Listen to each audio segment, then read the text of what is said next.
बिस्मिल्लाहिर्रहमानिर्रहीम। दुनिया पॉइंट में खुश आमदीद।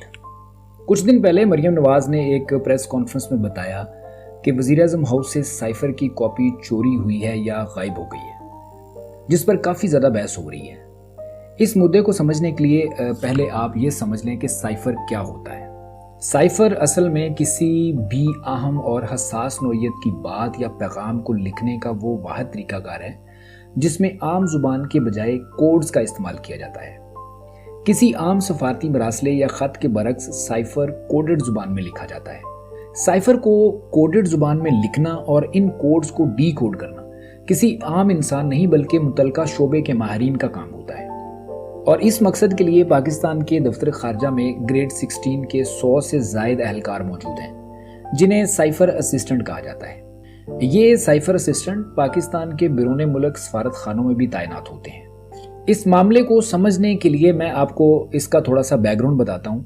पाकिस्तान के साबिक सफ़ीर असद मजीद और अमरीकी सफ़ीर डोनाल्ड लू के दरमियान एक मुलाकात हुई थी। इस मुलाकात में अमरीकी अहदेदार ने पाकिस्तान से मुतल्लिक अहम अमूर पर अपनी राय का इजहार किया था। असद मजीद ने यह समझा कि ये गुफ्तगू इंतहाई अहम है, तो लिहाजा इसके मुतल्लिक दफ्तर खारजा को आगाह करना चाहिए।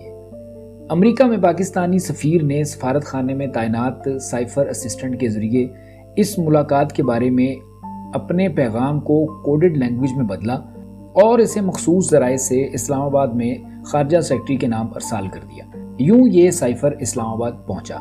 यहाँ ये साइफर जैसे ही मौसूल हुआ तो फिर दफ्तर खारजा ने अपने साइफर असिस्टेंट की मदद तलब की और फिर उसे डी कोड कर लिया गया। इस साइफर को डी कोड करवाने के बाद दफ्तर खारजा के आला अहदेदार इस नतीजे पर पहुंचे कि इस साइफर को हर सूरत में 4 अहम शख्सियात को भेजना चाहिए। ये साइफर वजीर आज़म, सदर मुमलकत, आर्मी चीफ और DGISI को भेजा गया। दफ्तर खारजा के हुकाम के मुताबिक साइफर की ये तमाम कापियां असल तस्वर की जाती हैं और 1 महीने के अंदर साइफर को वापस दफ्तर खारजा भेजना होता है। अब हुआ यूं कि दफ्तर खारजा को आर्मी चीफ, DGISI और सदर मुमलकत को भेजी गई कापियां तो दफ्तर खारजा को मौसूल हो गई, मगर वजीर आज़म को भेजा गया साइफर दफ्तर खारजा को मौसूल नहीं हुआ, जिससे ये खदशा पैदा हुआ कि कहीं इसका कोड कॉम्प्रोमाइज्ड तो नहीं हो गया या कहीं ये साइफर किसी दूसरे मुल्क के हाथ तो नहीं लग जाएगा। यानी कि कुछ खदशात पैदा हो गए और यही वजह बनी जिससे हुकूमती हलकों में भी इस हवाले से तफ्तीश पाई गई। आपको पता है कि साइफर पर सबसे ज़्यादा जो मरियम नवाज ने बात की है और अपनी प्रेस कॉन्फ्रेंस में वो मुख्तलिफ तरह से इमरान खान साहब को निशाना बनाने की कोशिश कर रही हैं। तो उस पर इमरान खान साहब से भी सवाल पूछा गया कि आपने साइफर के मुतल्लिक कुछ बताया नहीं कि वो कहाँ है, जिस पर उन्होंने भी कोई खातिर खा जवाब नहीं दिया, बल्कि उन्होंने मरियम नवाज से कहा कि अपने वालिद और चचा से पूछो जो इस साजिश में मुलव्विस थे, क्योंकि इसकी मास्टर कॉपी तो दफ्तर खारजा में मौजूद है। इसे निकालो और इसके ऊपर कोई कमेटी तश्कील दो तो तुम्हें भी पता चल जाएगा कि असल में जो है वो मसला कहाँ पर था।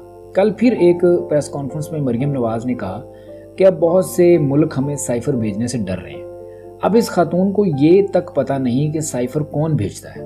आप अंदाज़ा करें कि ये खातून इस मुल्क की वज़ीर-ए-आज़म बनने के ख्वाब देख रही है।